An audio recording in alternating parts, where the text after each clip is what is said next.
NCP নেত্রী তাসনিম জারার নতুন video viral. পদত্যাগের পর বেরিয়ে এলো চাঞ্চল্যকর তথ্য। শারীরিক অসুস্থের কথা বলে হাসনাত আব্দুল্লাহকে বিশেষ সময় দিতে পারে নাই, এই কারণে মূলত সেদিন রাতে আলোচিত সমন্বয়ক সুরভিকে গ্রেপ্তার হন।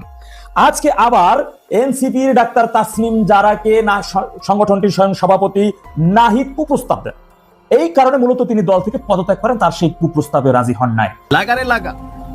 লাগা ভাবি কি লাগাইতো যা খুশি তা লাগান, এখানে লাগালাগির কোনো সময় নাই। যাই হোক, কথা বলছি আমরা এনসিপির ব্লুটুথ বয়। আমি তো পরে জেনেছি বেসিক্যালি এনসিপি কে বানিয়েছেই হচ্ছে জামাত। নানান ধরনের কথা বলে আমাকে জামাত বানাই দিচ্ছিল। আমি 5 মিনিটের জন্য খেয়ে হারাই ফেলছি। আরে কি বলবো, আমি টেররিস্ট হয়ে যাচ্ছি। জাতীয় নাগরিক পার্টি এনসিপিতে যোগ দেওয়া ডাক্তার তাসনিম জারার একটি আপত্তিকর ভিডিও বর্তমান সোশ্যাল মিডিয়ায় আলোচনার তুঙ্গে রয়েছে। তোর খাদের ব্যাপার বইয়ে তোর যে হেইকালে তুই কই দি ওই অবস্থায় তুই যদি কেউ কথা কস তাহলে আমার পরামর্শ দেখবি।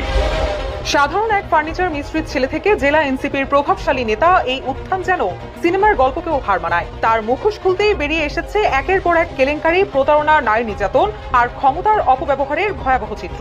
মামলা বাণিজ্য, নারীদের কুপ্রস্তাব, পরকীয়া, ব্ল্যাকমেইল, পুলিশ দিয়ে হয়রানি এবং অবৈধ বালু সিন্ডিকেট সহ অসংখ্য অভিযোগ উঠেছে তার বিরুদ্ধে। ইতিমধ্যে ফাঁস হয়েছে তার অনৈতিক কর্মকাণ্ডের অশ্লীল কথোপকথনের ভিডিও কল রেকর্ড ও ছবি। আসসালামু আলাইকুম প্রিয় দর্শক, তারেক রহমানের উপর হামলা, তারেক রহমানের উপরে যে ভয়ঙ্কর হামলা করা হয়েছে, কারা করেছে এবং সেই কর্নেল ওলি যে বলেছিল তার উপর হামলা করবে, সেটার পুনরাবৃত্তি হয়েছে। প্রিয় দর্শক, ভয়ঙ্কর হামলার শিকার হয়ে তারেক রহমান কি অবস্থা আছে, সর্বশেষ সকল বিষয় আপনাদের মাঝে শেয়ার করব। না টেনে লাইক করে শেষ পর্যন্ত দেখতে থাকুন। ভাইরাল হয়ে গেছে সাবেক এনসিপি নেত্রী তাসনিম জারার একটি নতুন ভিডিও। ভিডিওটি প্রকাশের পর থেকেই শুরু হয়েছে ব্যাপক আলোচনা, জল্পনা ও রাজনৈতিক বিতর্ক। অনেকেই বলছেন পদত্যাগের নেপথ্যের কারণ এবার প্রথমবারের মতো প্রকাশ্যে এসেছে।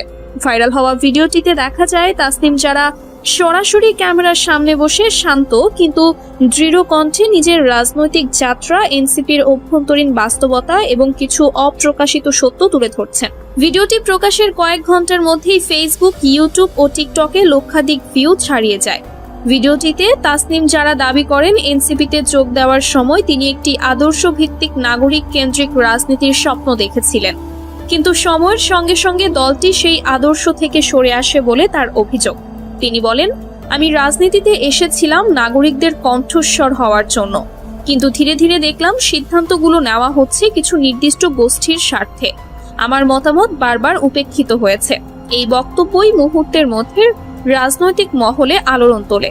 ভিডিওটিতে তাসনিম জারা আরো বলেন, দলীয় ফোরামে কিছু সিদ্ধান্ত নিয়ে তিনি প্রকাশ্যে আপত্তি তুলেছিলেন, যার ফলে তাকে নীরবে কোণঠাসা করা হয়।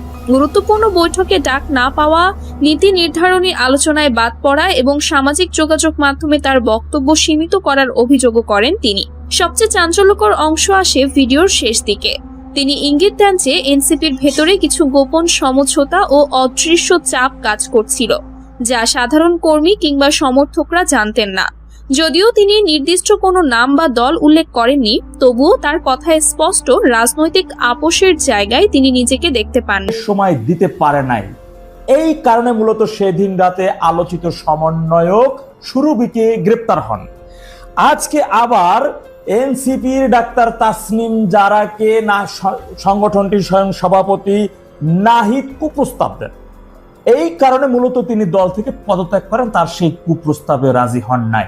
আসেন নিউজের একটু বিস্তারিত পড়ে আপনাদেরকে শোনাই।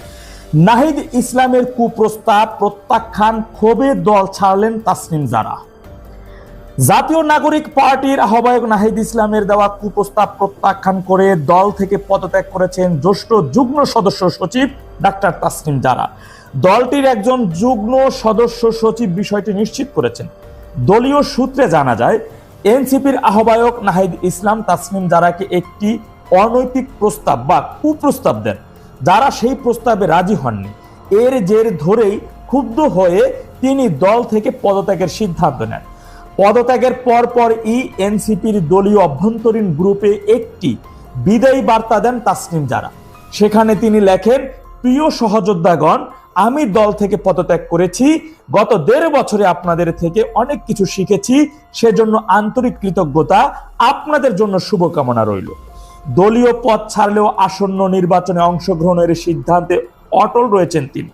ফেসবুকে দেওয়া এক পোস্টে তিনি ঢাকা ৯ আসন খিলগাঁও সবুজবাগ ও মুগদা থেকে স্বতন্ত্র প্রার্থী হিসেবে নির্বাচন করার ঘোষণা দিয়েছেন। ফেসবুক পোস্টে তিনি এলাকাবাসীকে উদ্দেশ্য করে লেখেন, প্রিয় খিলগাঁও সবুজবাগ ও মুগদাবাসী, আমি আপনাদের ঘরের মেয়ে। খিলগাঁওয়ে আমার জন্ম ও বেড়ে ওঠা।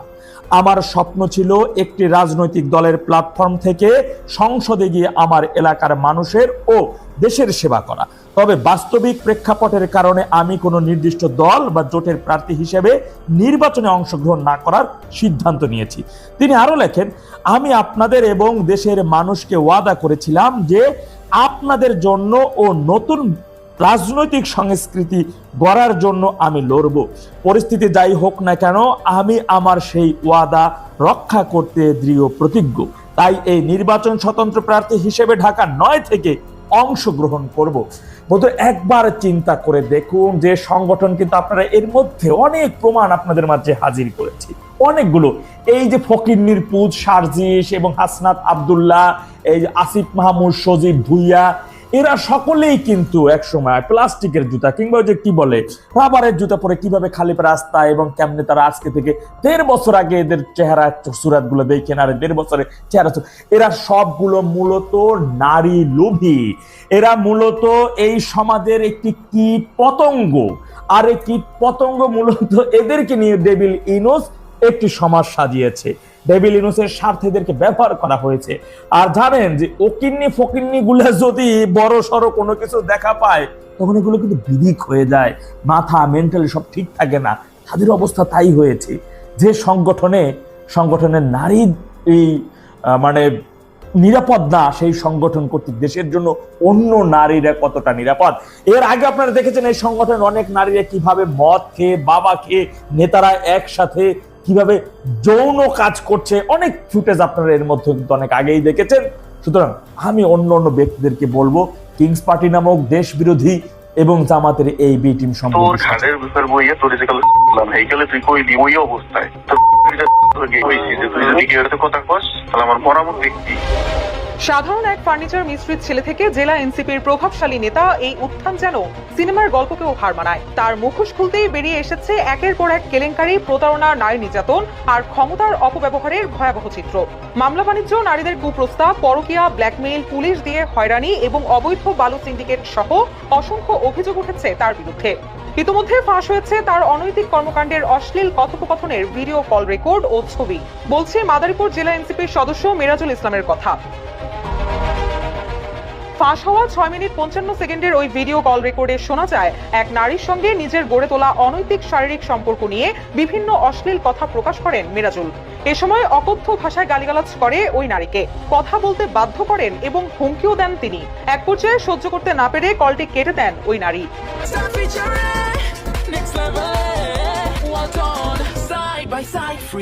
স্থানীয়রা জানায়, টাকা চুরি ও নারী কেলেঙ্কারি অপকর্মে জড়িত থাকায় বহিষ্কার হয়েছেন পরপর 4টে স্কুলের শিক্ষক পদ থেকে। বর্তমানে এনসিপিতে যোগ দিয়ে চালাচ্ছেন অবৈধ বালু ব্যবসার সিন্ডিকেট। গত ৫ আগস্ট সরকার পতনের পর সুযোগ বুঝে এনসিপিতে যোগ দেন মিরাজুল। ভাগিয়ে নেন মাদারীপুর জেলা সমন্বয় কমিটির সদস্য পদ। ধীরে ধীরে পরিচালনা শুরু করেন নদী থেকে অবৈধভাবে বালু উত্তোলনের সিন্ডিকেট। শুধু তাই নয়, অবৈধ ড্রেজার বালু বিক্রিতে বাধা দেওয়ায় হামলার ঘটনাও ঘটান তিনি। এছাড়াও বিয়ের প্রলোভন দেখিয়ে অনৈতিক সম্পর্ক, ব্ল্যাকমেইল করে টাকা আত্মসাৎ ও হুমকির অভিযোগ তুলে সেনাবাহিনীর কাছে লিখিত অভিযোগও দিয়েছেন এক ভুক্তভোগী নারী। যদিও এসব অভিযোগ অস্বীকার করে মিরাজুল বলেন, স্কুল থেকে চাকরিচ্যুত, নারীদের কুপ্রস্তাব, অবৈধ বালু ব্যবসা ও মামলায় ফাঁসিয়ে দেওয়ার কথা বলে টাকা নেওয়ার এসব বিষয়গুলোর মধ্যে কোনোটাই সত্য না। তবে ফাঁস হওয়া অনৈতিক সম্পর্কের ভিডিও রেকর্ডের বিষয়ে তিনি বলেন, আমার একটা ফোন হারিয়ে গেছে, ওই ফোনে কি ছিল না ছিল তা আমি জানি না। এদিকে এ বিষয়ে মাদারীপুর জেলা এনসিপির যুগ্ম সমন্বয়কারী আসগর শেখ বলেন, এনসিপি দিন দিন বড় হচ্ছে। এখানে কিছু সুবিধাভোগী লোক তার স্বার্থ উদ্ধারের জন্য যোগ দিচ্ছেন। তবে মিরাজের বিরুদ্ধে যদি কোনো অভিযোগ পাই তাহলে কেন্দ্রকে অবগত করা হবে এবং ব্যবস্থা নেওয়া হবে। রাজৈর থানার ওসি মোহাম্মদ মাসুদ খান বলেন, বিষয়টি আমি শুনেছি, অভিযোগ দিলে ব্যবস্থা নেওয়া। সম্পূর্ণ ভিডিওটি দেখলেন, বুঝতে পেরেছেন ভিডিওটি অত্যন্ত গুরুত্বপূর্ণ। আমরা ব্রেকিং নিউজ, তাজা খবর, আপডেট টপিকগুলাই আপনাদের মাঝে শেয়ার করি। একে একে সকল আপডেট এবং ব্রেকিং নিউজগুলো পাওয়ার জন্য আমাদের চ্যানেলটিকে সাবস্ক্রাইব করে পাশে থাকা বেল বাটনটি অন করে দিবেন, ভিডিওটি সর্বোচ্চ শেয়ার করে দিবেন। দেখা হচ্ছে পরবর্তী ভিডিওতে, সেই পর্যন্ত ভালো থাকুন, সুস্থ থাকুন। আসসালামু আলাইকুম রহমতুল্লাহ।